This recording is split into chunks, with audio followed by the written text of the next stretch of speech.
Lapan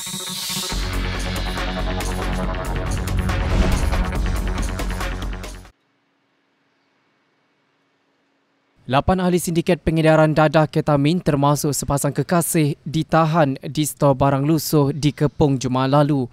Ketua Polis Kuala Lumpur, Dato' Ahmar Singh Ishar Singh berkata, sindiket itu ditahan ketika sedang menghisap dadah di dalam sebuah kontena di lokasi serbuan.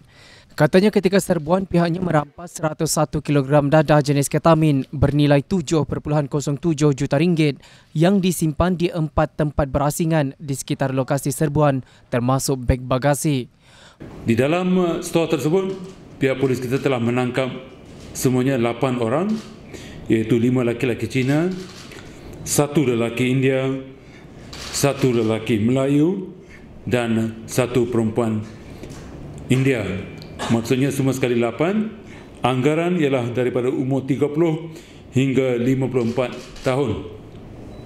So dalam pemeriksaan tersebut didapati kesemua 88 positif mengambil dadah setelah membuat pemeriksaan ke atas urin, dan setelah soal siasat terhadap salah satu daripada tangkapan, beliau telah menunjukkan kami kepada rampasan dadah di belakang dan kawasan berhampiran kontena tersebut.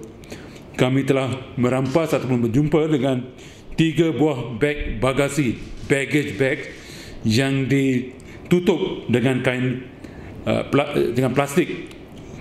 So di dalam 3 beg tersebut telah kami berjumpa dengan lebih kurang 99 kg dadah. So kesemua dadah ketamin yang kita telah merampas pada hari tersebut ialah sebanyak 101 kg dadah ketamin.